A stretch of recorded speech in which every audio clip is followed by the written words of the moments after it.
मंडियों में सेब दर के हिसाब यानी आकार के हिसाब से बिक रहा है। बागवानों ने दर के हिसाब से सेब बेचने पर विरोध जताया है। शुक्रवार को संयुक्त किसान मंच के बैनर तले विभिन्न बागवानी संगठनों के प्रतिनिधियों ने और उनके प्रतिनिधि मंडलों ने बागवानी मंत्री जगत सिंह नेगी से भेंट की तथा उन्हें इस मामले में हस्तक्षेप करने की मांग की। इसलिए उन्होंने 1 सप्ताह का समय दिया है। अपनी इन मांग को लेकर प्रतिनिधिमंडल ने मंत्री को एक ज्ञापन सौंपा है। बागवानों ने मंत्री को अवगत करवाया कि हिमाचल प्रदेश में एपीएमसी की मंडियों में सेब दर के हिसाब से बिक रहा है, जबकि पंचकुला सहित पंजाब व हरियाणा की मंडियों में सेब गढ़ के हिसाब से बिक रहा है। पहले हिमाचल की मंडियों में एपीएमसी एक्ट के तहत गढ़ के हिसाब से सेब बेचा जाता था, लेकिन अब ये दर के हिसाब से बेचा जा रहा है। इससे बागवान परेशान है। संयुक्त किसान मंच के संयोजक हरीश चौहान ने बताया कि इस बार आड़ती सेपरेटर का सेब कम दाम में बेच रहे हैं, लेकिन यदि फसल अधिक हुई तो वो 200 नंबर का सेब दर के हिसाब से बेचेंगे। मंच में मंत्री ने इस मामले में जल्द से जल्द हस्तक्षेप करने का आग्रह किया है।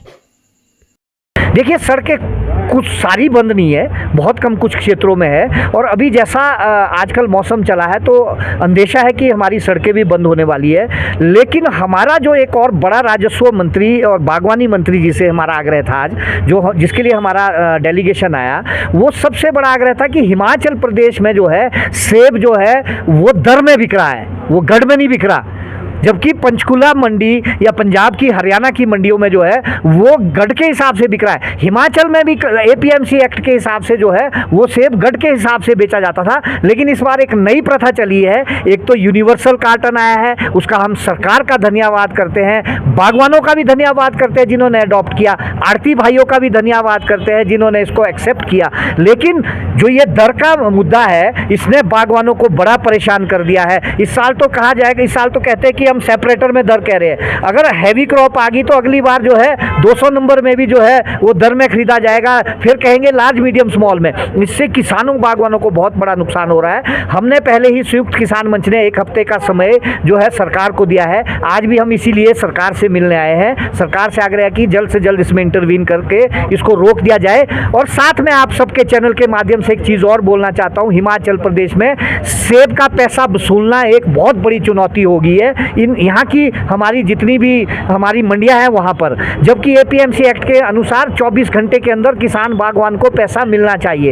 एपीएमसी ने अपने बोर्ड के ऊपर 14 दिन का समय दिया है कि 14 दिन में पेमेंट हो। ये कैसा कानून है, ये कैसा फरमान है? जबकि यहाँ तो एसआईटी भी बनी हुई है, बहुत सारी मुश्किलें पहले ही किसानों बागवानों को, हज़ारों करोड़ रुपया किसानों बागवानों का फंसा हुआ है। हमने सरकार से आग्रह किया, आदरणीय बागवानी मंत्री ने हमें आश्वासन दिया है कि इसमें जल्द से जल्द कोई ना कोई जो है वो जो है निर्णय लिया जाएगा और सख्त निर्णय लिया जाएगा। ये हमारा कहना है। बागवानों को आपसे ये जानना चाहेंगे, आपदा आई है हिमाचल प्रदेश में, कितना नुकसान बागवानी को है? देखिए, बागवानी को तो बहुत ज़्यादा नुकसान हुआ है। खासकर 3-4 तहसील में जो है तूफान ने बहुत बड़ा नुकसान मचाया और जो हमारी भरी फसल थी सेब की वो जो है बुरी तरह से झड़ी और उससे जो है बड़ा नुकसान हुआ। वो MIS में देने लायक बन गई जो फसल हमारी मार्केट में जानी थी। 1 नंबर 2, जो पौधे हमारे कई जगह लैंडस्लाइड हुई है, उसमें पौधे भी ख़त्म हुए हैं। पहले तो सूखे की मार पड़ी रही बुरी तरह, उसमें ख़त्म हुए और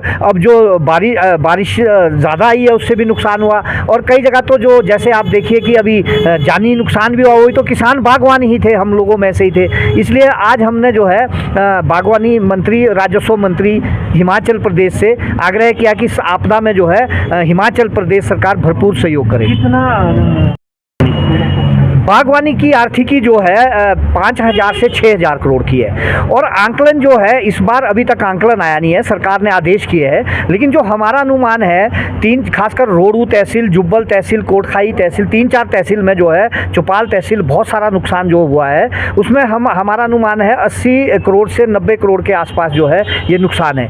लेकिन इस नुकसान की भरपाई जो है ना कभी केंद्र करता है ना राज्य सरकारें करती है, केवल मात्र आंकलन होता है और आंकलन से जो है कहा जाता है कि केंद्र को हमने रिपोर्ट के लिए भेजा, केंद्र का जो पैसा आता है वो हम तक कभी नहीं पहुंचता, चाहे वो NDRF का आता है चाहे SDRF का आता है। हमारी एक सड़कें भी है दिक्कत आ रही? देखिए अभी मार्केट अभी सीज़न जो है वो पूरी तरह से चला नहीं है, सीज़न अभी पहले पड़ाव में है और आपदा में अभी इतना ज़्यादा कोई सीज़न हैवी नहीं है। अगर सीज़न हैवी हो तो ज़्यादा मुश्किल हो जाती है। छोटी सड़कें ज़रूर कुछ जो है बंद है, उसके लिए सरकार ने आश्वासन दिया है कि हम इसको युद्ध स्तर पे जो है खोलने की कोशिश करेंगे, ये हमारा कहना है।